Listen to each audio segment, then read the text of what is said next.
The wind moves gently through the tall grasslands of the Eastern Cape, brushing against the soft edges of rolling hills, where the morning sun lifts slowly over a quiet river. There's a warmth in the light, golden and steady, casting a peaceful glow over the land that once cradled a boy, destined to carry an entire nation's hopes within him.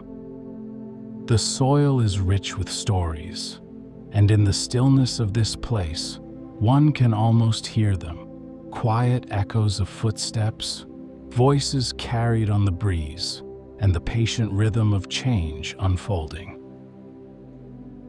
In the distance, a cluster of rondavel huts rests calmly beside a dirt path, their thatched roofs rounded and familiar, their walls painted in gentle earth tones. Chickens cluck softly, and a cowbell rings lazily in the background. This is Mvezo, a small village along the banks of the Mbasha River, where a child named Rolihlahla was born. His name means pulling the branch of a tree, a playful phrase that, like many things in this story, carries a deeper current beneath its surface. The life that began here would stretch across nearly a century and touch every corner of the globe. It would be a life marked by quiet determination, by years of waiting, of watching, of listening. It would be a life shaped through struggle, yet never hardened by it. And through every moment, from long, sunlit days in the countryside to cold, silent nights behind stone walls, there would be a calm strength running beneath it all. The strength of patience, the strength of vision, the strength of one man's belief in the dignity of every human being. Welcome to Sleepy Journeys, the podcast designed to lull you into a peaceful slumber with soothing stories through time, luminaries, and wonder. Whether you're winding down after a long day or simply looking for a peaceful escape, you're in the right place. My name's Jack, and I'm so happy to have you here with me. Each night on Sleepy Journeys, we set off together on gentle adventures designed to soothe your mind and ease you into rest. You'll find journeys through history, comforting fairy tales, myths and folklore, inspiring famous figures, and the rich world of music history. Wherever your curiosity takes you, there's a dreamy Sleepy Journeys show for you. Tonight, we're going to embark on a gentle journey through Nelson Mandela's fight for freedom. And just before we fully drift off, if you're enjoying Sleepy Journeys, go ahead and tap follow or subscribe on whatever platform you're joining me on, and sign up to my newsletter at sleepyjourneys.com. That way, you won't miss any of my upcoming sleepy adventures. Now, take a deep breath, and let's begin.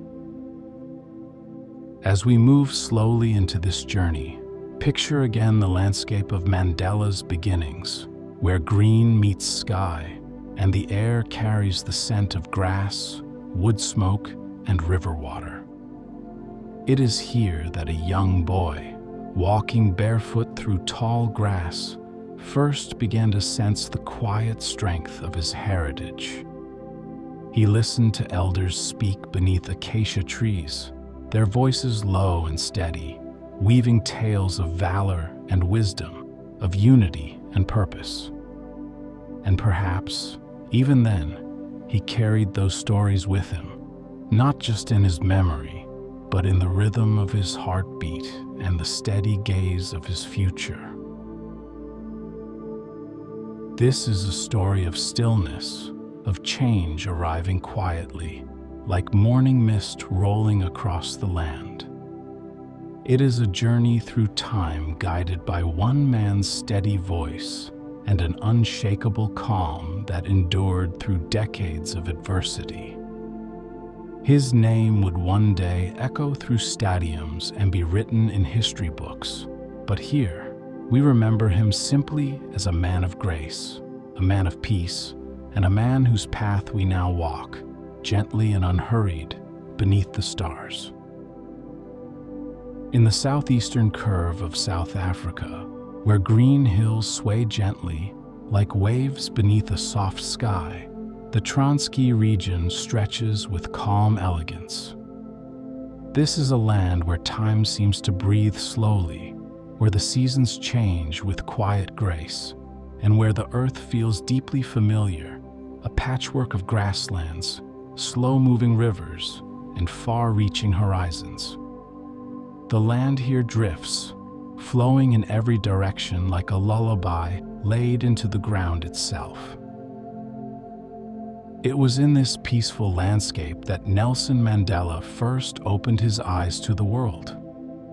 Born in the small village of Mvezo in 1918, Mandela came into a world filled with tradition and tranquility. The air was clear and cool in the mornings, rising in soft mists from the riverbanks and warming gently as the sun made its slow climb above the hills. Life in Mvezo was unhurried, shaped by the sun and the seasons, guided by the flow of water and the whisper of wind through tall grass.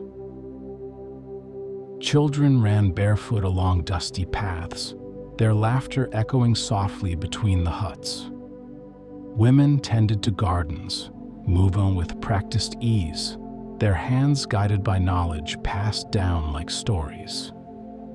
Men gathered under trees to talk, their words measured and steady, shaped by custom and communal wisdom. It was a rhythm that shaped hearts and habits alike.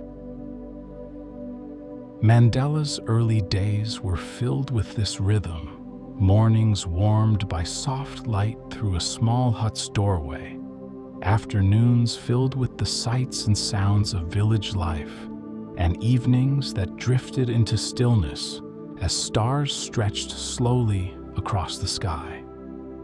The scent of cooking fires hung gently in the air, blending with the earthy aroma of damp soil and grazing livestock. The grass rustled quietly in the wind, and the river flowed onward, its voice a soft presence in the distance. The landscape seemed to offer a kind of comfort, wrapping its inhabitants in the quiet strength of nature's patience. The acacia trees stood like sentinels, their wide branches offering shade from the afternoon sun. Birds drifted overhead, their calls calm and untroubled. Life here was deeply connected to the land, and in that connection, a young boy learned to see the world through a lens of balance and belonging. Mandela, known then as Rolihlahla, spent his early years surrounded by this harmony. He watched the cattle move gently across the plains, followed the shadows of clouds across the hills, and listened closely to the stories and songs that shaped his community. Each sunrise brought the same gentle invitation to walk the land, to learn its ways, and to carry its lessons forward. And as Mandela grew, the steady presence of this place stayed with him, like the grounding weight of earth beneath bare feet, or the calming hush of wind through dry leaves. As evening fell in Mvezo, and the sky shifted from warm gold to soft indigo, families gathered around fires that crackled quietly in the stillness. The flames danced slowly, casting long shadows on the earth and illuminating the faces of elders who spoke with quiet authority. These were moments where ideas and traditions flowed gently from one generation to the next, carried in stories. Mandela, small and curious, would sit beside the fire, listening with wide eyes. His young mind absorbed these tales, stories of ancestors, of bravery, of kings and warriors who led with wisdom rather than force. The traditions of his people were rich with narrative and meaning, each tale offering a model for dignity, patience, and responsibility. These stories shaped the roots of his thinking, creating a foundation made of service. His father held a respected role as a local chief and counselor. Though not wealthy in material terms, he carried the wealth of influence and integrity.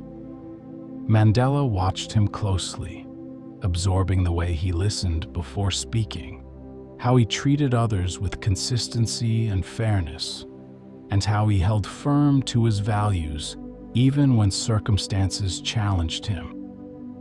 The way he conducted himself left a deep impression, planting the earliest seeds of leadership in Mandela's heart.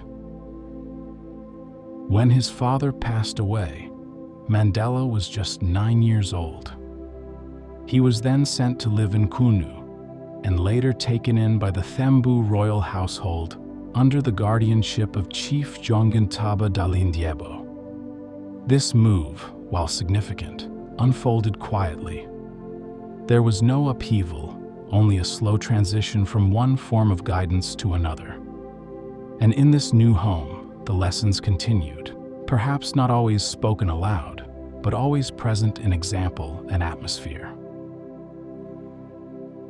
Chief Jongintaba's court offered a different kind of education, one steeped in formality and structure, yet still deeply rooted in tradition. Mandela witnessed debates among tribal leaders and sat in on discussions where disagreements were handled by listening and with careful thought. These meetings unfolded with measured tone and mutual respect, shaping Mandela's understanding of justice and leadership as slow, deliberate acts of stewardship. In the glow of firelight and in the quiet authority of mentors, Mandela began to see that leadership was not about command, but care. The leader did not stand above others, but alongside them. This understanding, planted gently in childhood, would grow through decades of trial and endurance, never losing the quiet strength of its origins. The path to understanding often begins with questions whispered in the quiet corners of the mind, a gentle wondering, a soft curiosity. For Nelson Mandela, these questions began to take shape in the classrooms and courtyards of Healdtown, and later, the University of Fort Hare. These institutions, nestled gently within South Africa's varied landscape, offered him a place to reflect, to explore, and to begin shaping a vision of the world that extended far beyond the borders of his village.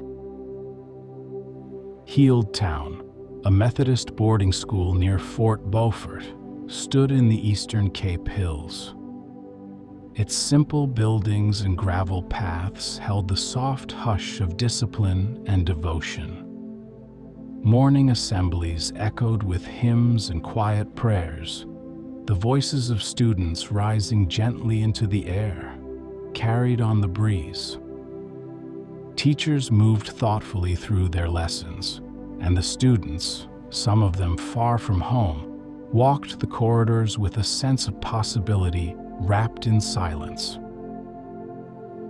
Here, Mandela discovered the quiet power of education. He listened closely during lessons, sat for long hours bent over books, and allowed the words of poets, philosophers, and historians to settle into his thoughts. The pages of his notebooks filled slowly with reflections, insights, and ideas. There was a rhythm to his learning, a patience, a persistence, drawn forward by a steady desire to understand. After Healdtown, Mandela continued on to the University of Fort Hare, a rare place in those years, a university for Black South Africans, where minds were not only trained but encouraged to think freely. The campus sat in the gentle shade of large trees, its open lawns offering space to walk and talk beneath the changing sky. It was a place where thoughts could grow, gently and steadily, like seedlings reaching toward light. Mandela studied English, politics, and law. He walked the campus with quiet attentiveness, often deep in thought. In lecture halls, he took careful notes, and in the library, he let hours pass while turning pages. But beyond the books and lectures, something more profound was taking place. Fort Hare brought him into contact with other students from across the country, young people who carried with them the experiences of distant towns and villages, of cities and farms, of dreams and frustrations. In conversations with them, Mandela found new questions rising to the surface. These early stirrings of political awareness came gradually, like the first light of dawn spreading slowly across the landscape. He began to understand more clearly the shape of the system around him, its boundaries, its barriers, and its deep roots. And in this understanding, a quiet resolve began to form within him. Not yet a plan, not yet an action, just the beginning of an unshakable belief that something could and must change. Though he left Fort Hare before graduating, following a disagreement with school authorities over student leadership matters, the time he spent there lingered with him. The books, the conversations, the sense of shared purpose, they settled gently into his heart, where they would stay, growing slowly with the years. The ideas born there would not fade. They would unfold in time, patiently and persistently, just like him. The move to Johannesburg marked a shift. It was a continuation of Mandela's quiet transformation, from observer to participant, from student to seeker. The city was vast and alive, its rhythm quicker than the countryside, its heartbeat more complex. But within the bustle, there were still moments of calm, early mornings when the city held its breath, dusky evenings when shadows lengthened across quiet streets. Mandela arrived in Johannesburg in the early 1940s. He found work as a night watchman and later as a clerk in a law firm. These were modest jobs, unglamorous but steady. By day, he filed papers and watched attorneys at work, his eyes quietly following their movements. By night, he studied by candlelight, the flickering flame illuminating textbooks, case studies, and well-worn notes.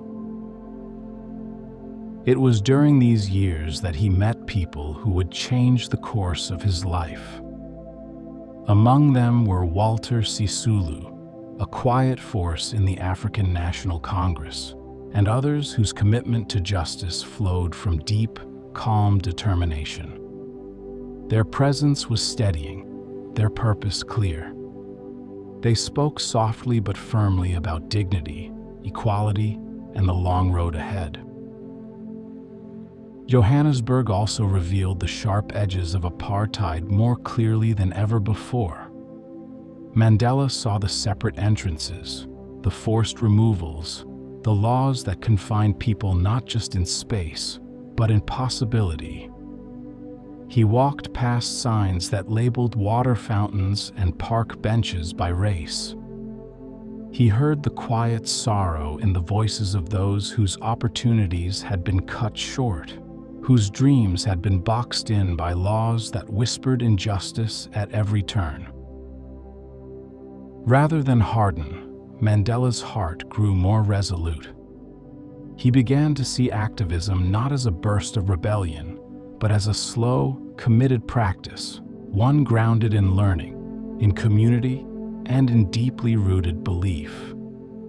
He read more deeply, listened more closely, and began to participate in meetings, discussions, and campaigns, always with the same steady approach that had marked his earlier years.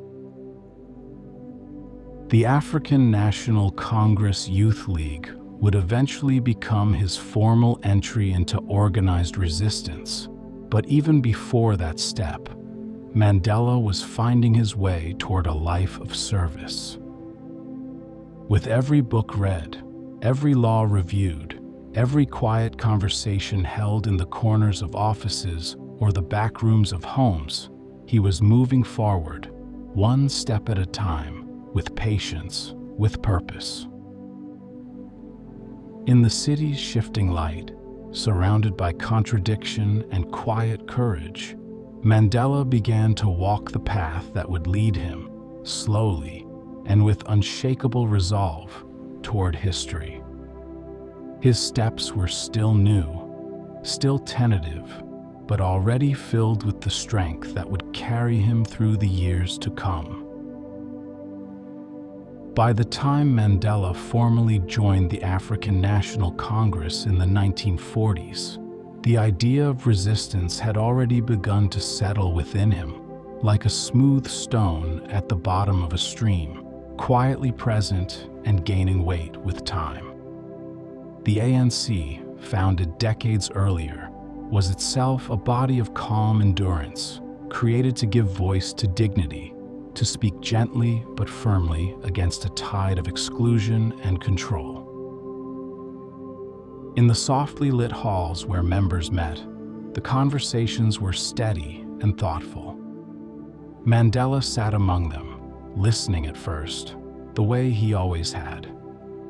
He took in the tone, the language, the long memory of those who had worked toward justice through years of patience and perseverance.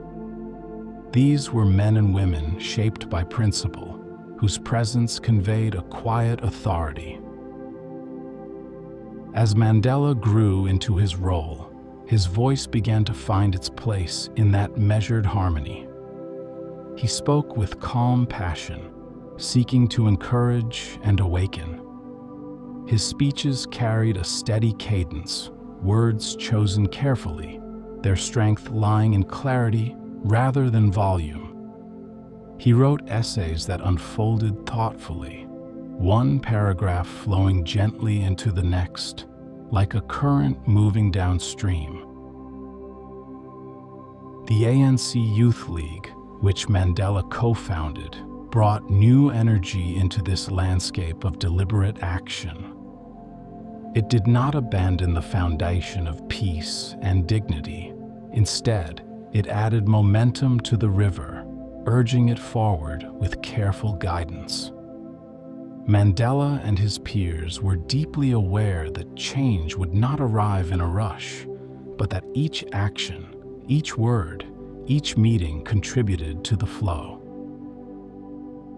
They visited townships where streets stretched long and dusty beneath the midday sun. They held meetings under trees and in quiet church basements, speaking with families, listening to concerns, and encouraging participation.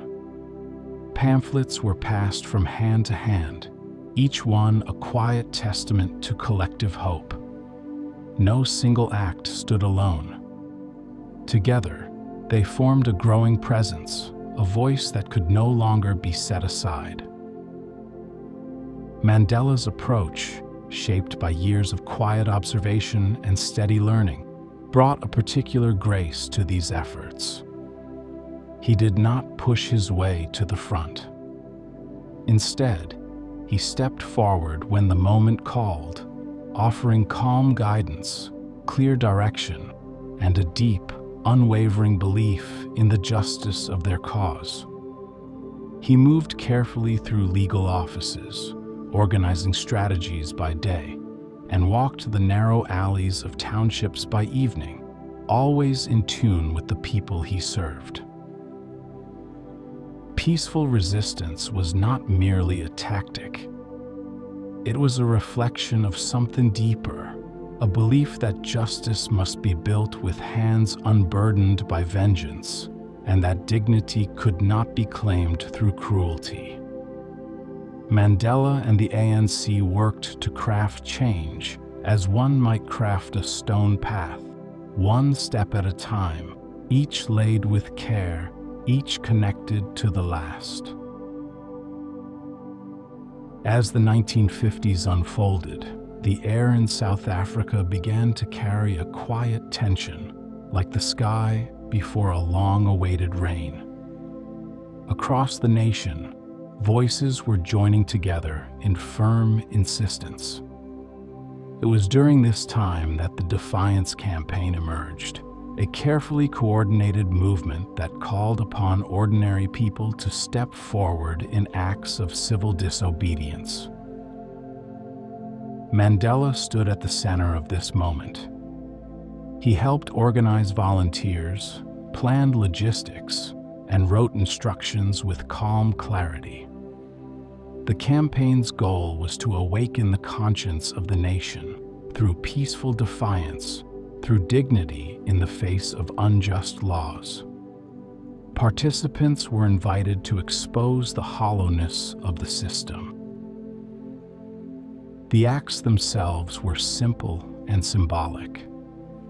Black South Africans entered whites-only railway cars, walked into government buildings through forbidden doors, and remained seated in public spaces marked by segregation. These actions were quiet, composed, and deeply courageous. They were met with arrest, fines, and in some cases, violence. But even in the face of these responses, the tone remained grounded. Those who took part did so not with raised fists, but with calm resolve.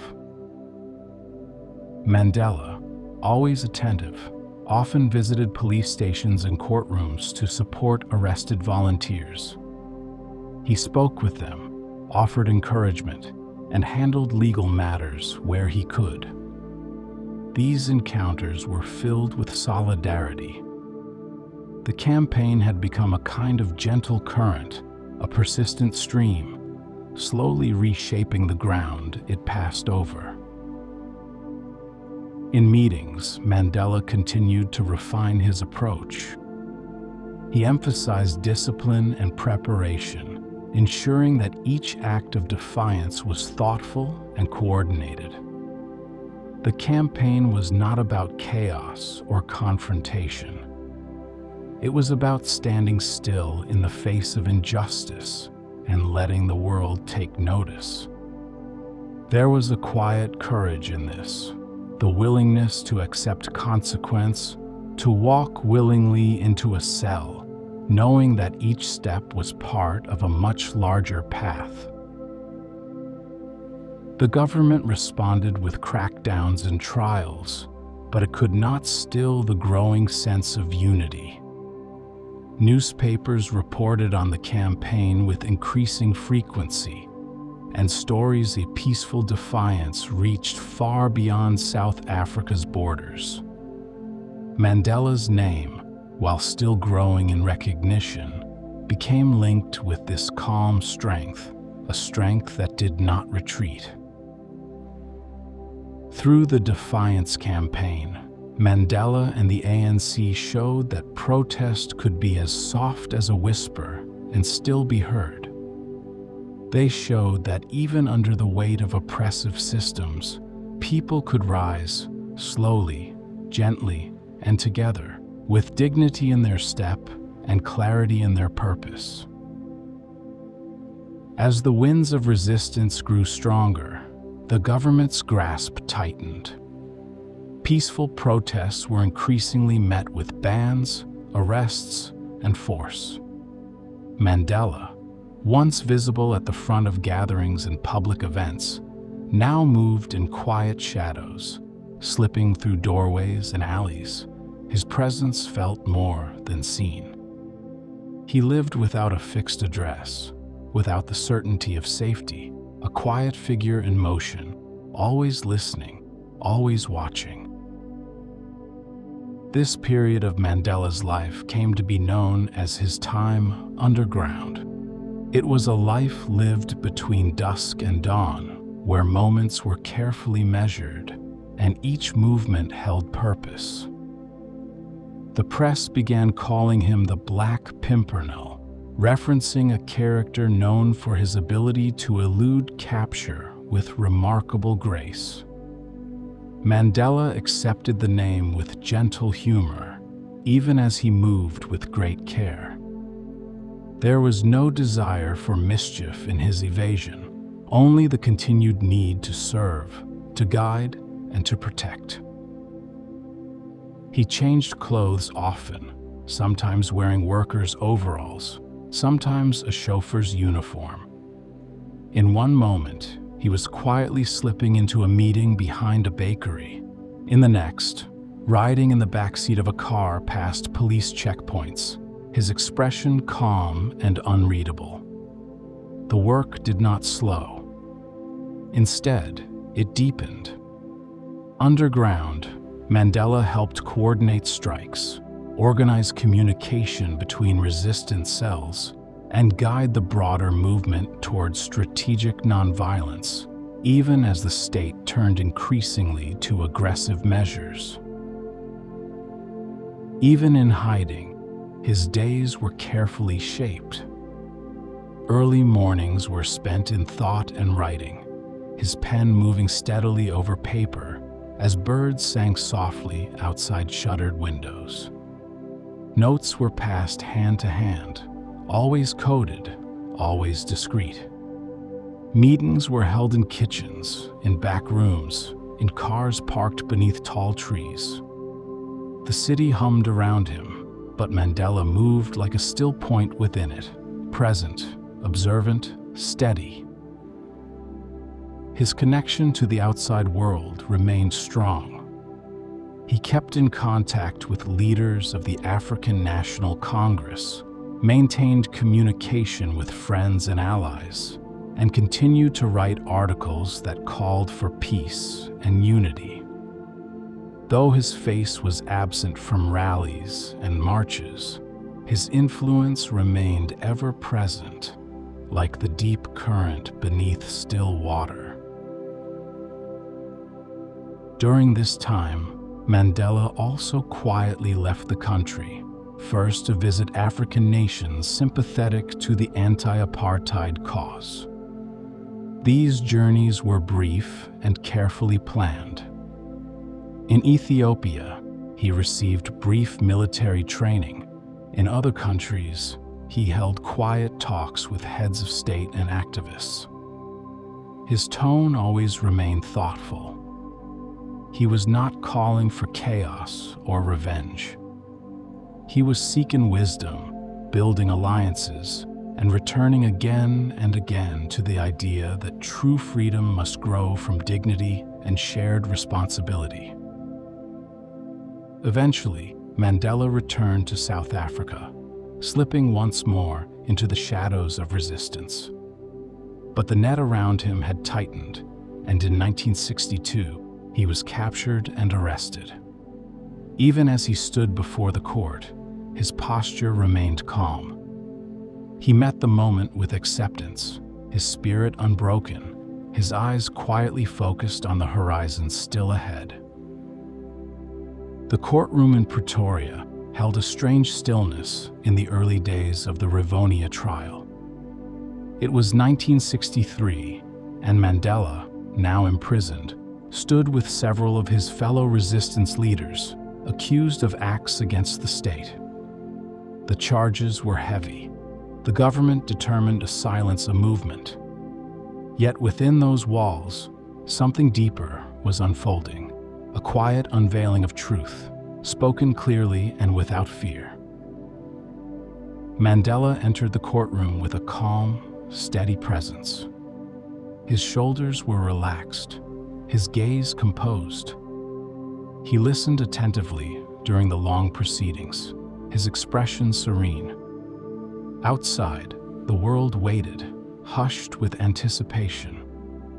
Inside, Mandela became the voice of a movement. The trial lasted many months. Documents were examined, evidence presented, testimonies given. The state spoke of subversion, of sabotage, of threats. Mandela and his co-accused spoke of dignity, of justice, of the right to live as equals upon the same soil.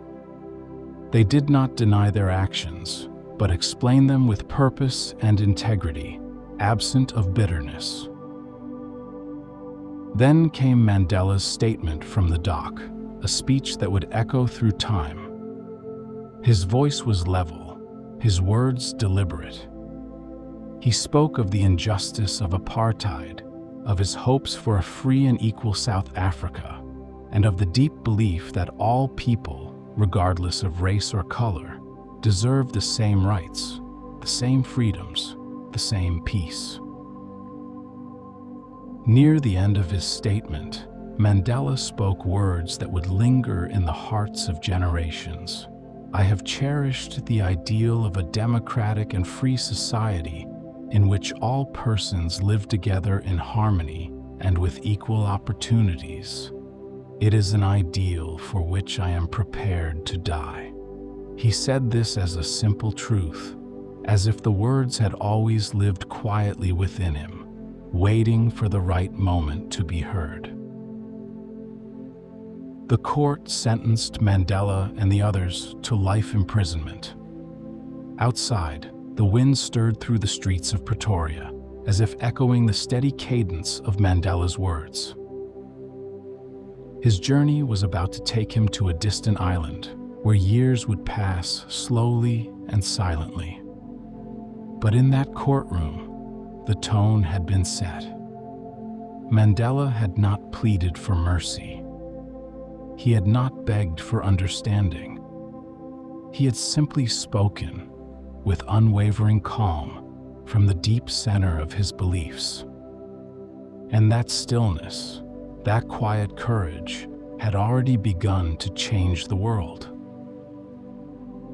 Off the coast of Cape Town, where waves whisper against the stone and gulls call out into the sea air, lies Robben Island, a quiet, windswept place that once served as a prison for the most steadfast voices of resistance. From a distance, it appears still, almost serene. The salt wind moves gently through the grasses. The water sparkles beneath the sun. And yet, for Nelson Mandela, this island would become a place of long waiting, of deep reflection, and of steady, silent strength. Mandela arrived on Robben Island in 1964, alongside his fellow Rivonia trialists. The prison stood low against the landscape, its walls simple but stern, made for confinement.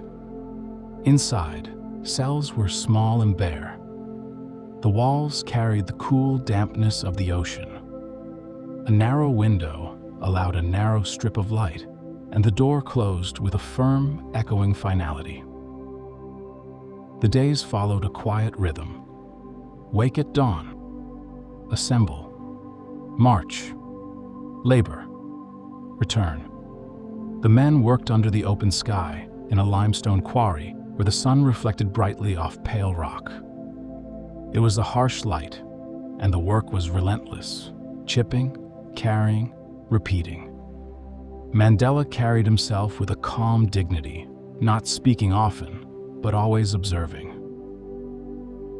The ocean nearby offered a kind of paradox. It shimmered and sang, beautiful and untouchable. The wind over the sea brought the scent of salt and far-off places. Some days it blew softly through the narrow yard, rustling paper, lifting the edge of a blanket. Some days it howled against the walls. It always reminded Mandela of time's vastness and of the world beyond, still turning, still waiting. Inside his cell, Mandela found another rhythm. He folded his blanket just so. He swept the floor each morning. He stood to stretch, then sat to read. Books came slowly, borrowed through effort, but each page was treasured. He read philosophy, history, poetry. He copied passages by hand. He reflected not just on struggle, but on self, his heart remaining gently open to learning. There were moments of hardship, of course.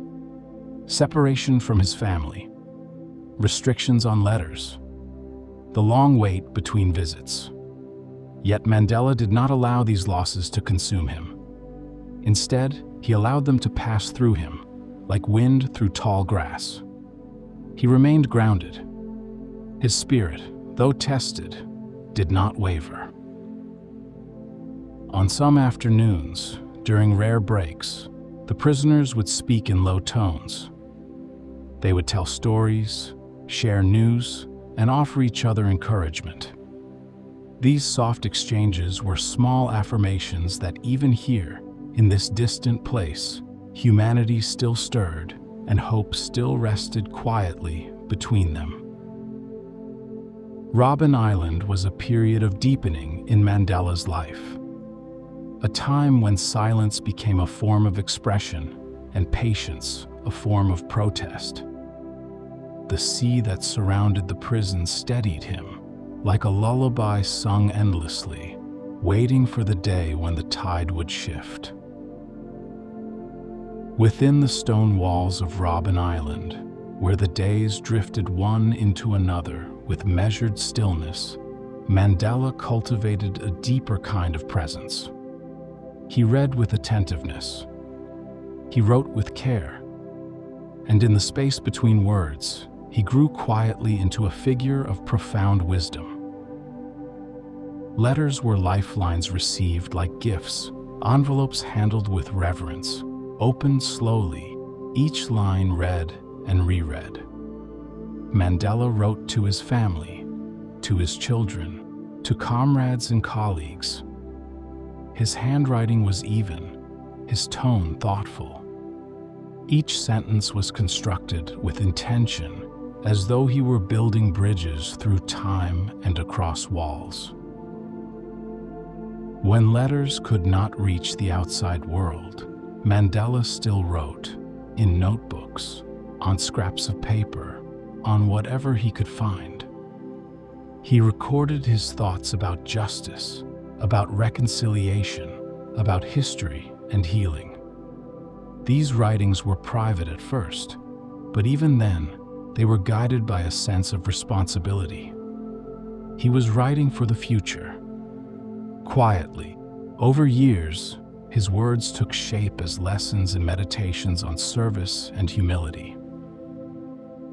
Fellow inmates came to respect him for his consistency.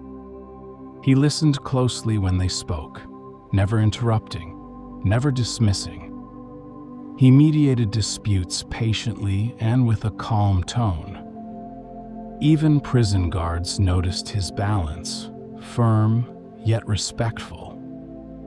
He held his dignity without ever requiring it to be recognized. Mandela's leadership inside the prison walls was visible daily in the way he folded his clothes, in the way he cleaned his small cell, in how he responded to restrictions with clarity and restraint. He advocated for better conditions, for books, for education programs.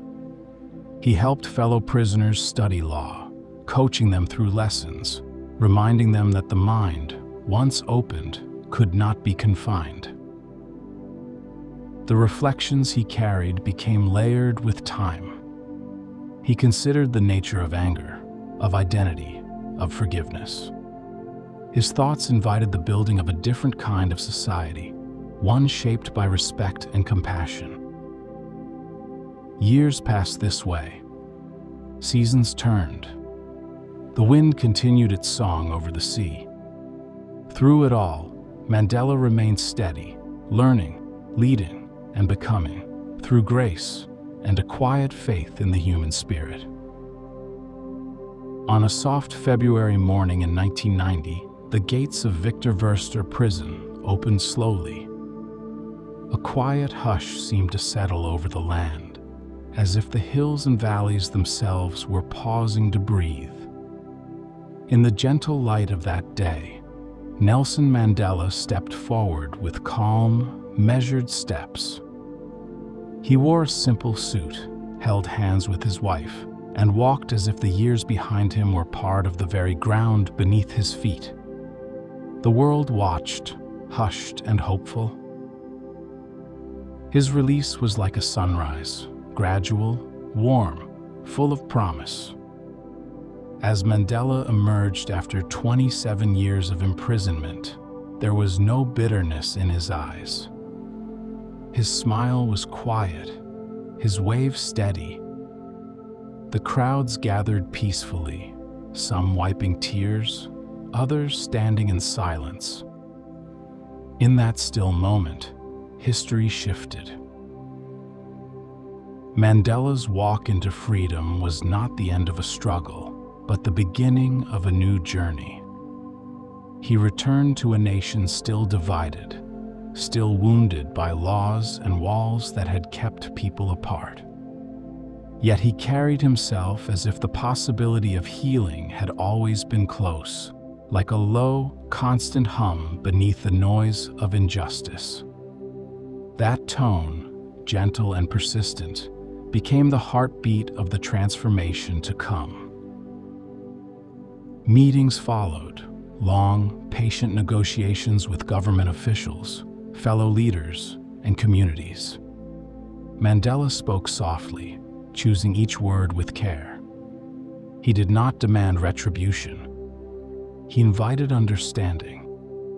He asked the country to look not backward in anger, but forward with intention. This was not easy work. It required deep patience and unwavering clarity. But Mandela remained anchored in calm purpose. In towns and cities, hope began to stir. People lined up for hours to register to vote, many for the first time in their lives. Children whispered about a future with no passbooks, no separate schools, no fences between neighbors. The quiet ripple of change became a wave.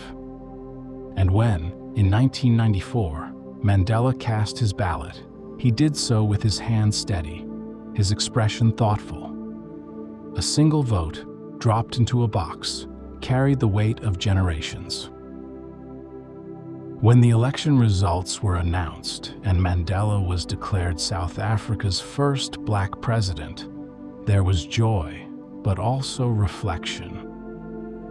In his acceptance speech, he thanked those who had come before, those who had stood with him, and those who had remained unseen but steadfast. He spoke of unity, of peace, of the long walk still ahead.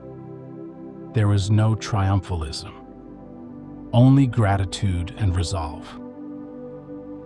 The inauguration was held beneath open skies. Doves were released, their wings catching the light. Mandela stood with calm assurance, his voice clear and low as he addressed the nation. Around the world, people watched as a new chapter began.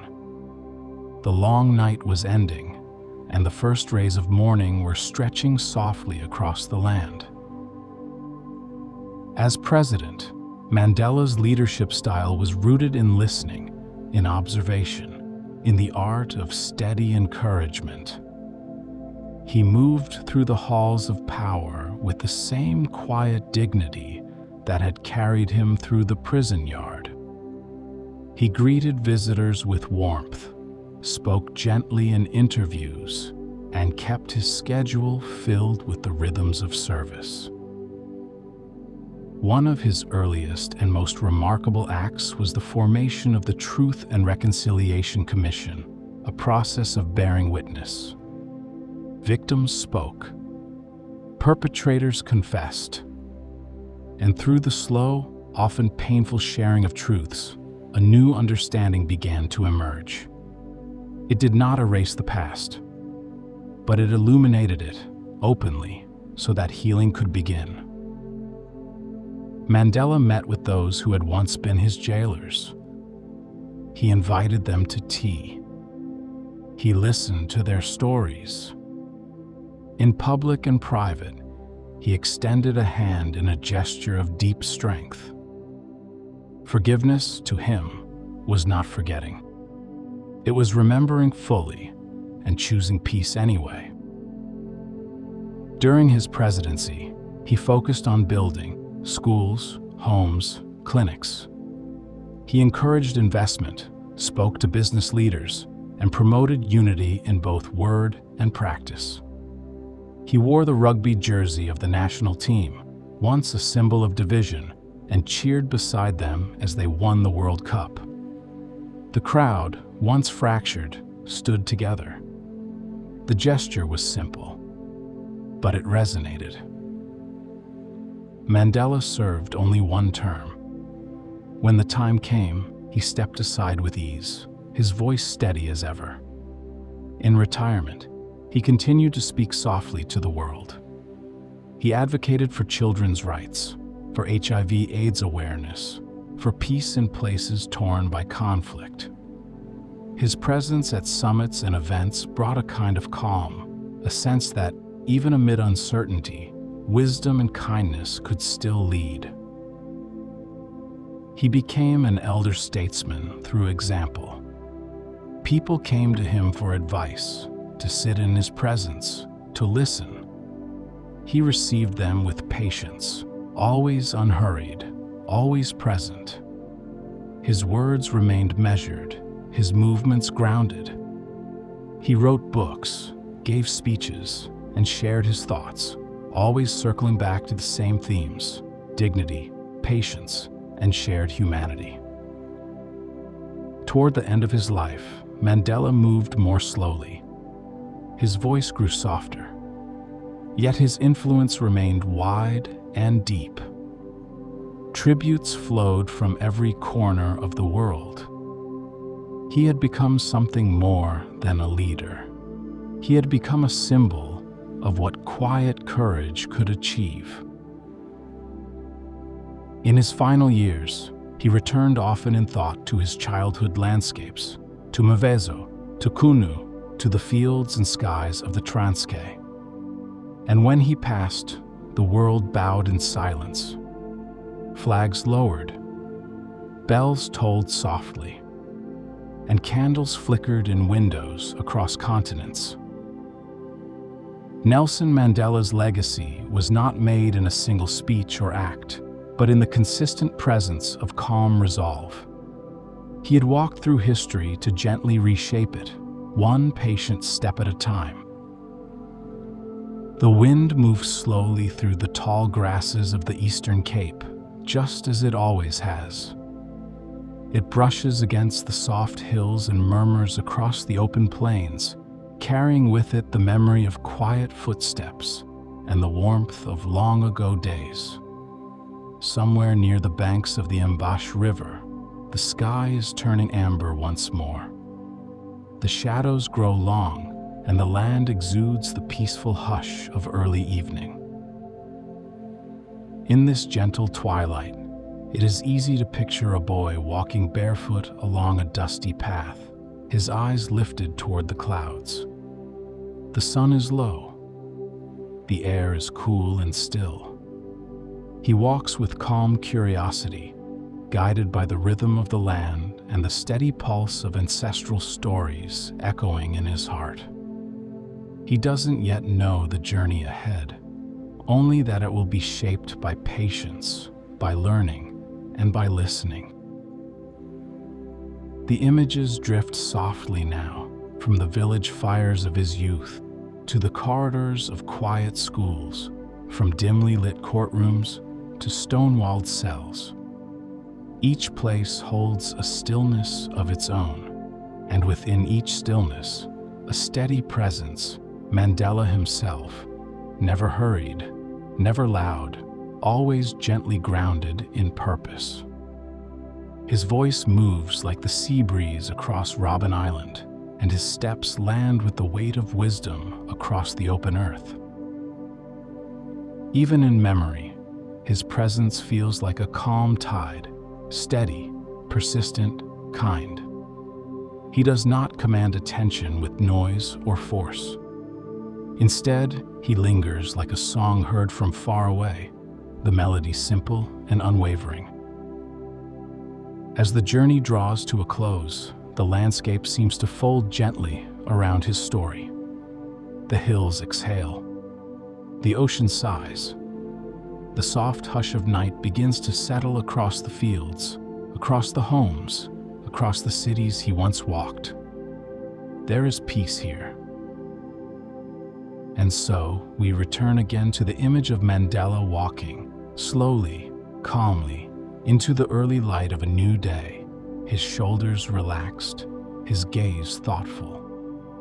Around him, the world holds still for a moment, wrapped in the quiet awe of a man who never let anger harden him, who never let struggle define him, who never turned away from the path of peace. Let that image rest gently with you now. Let the calm of his story drift across your thoughts, like a soft breeze through open windows. Let yourself float in the stillness, as Mandela once stood, centered and quiet, beneath the wide African sky. Sleep is near.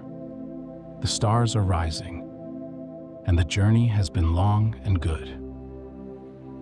Thank you for joining me on tonight's journey.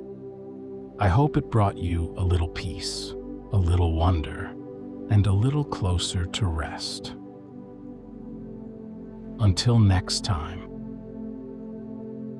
sweet dreams.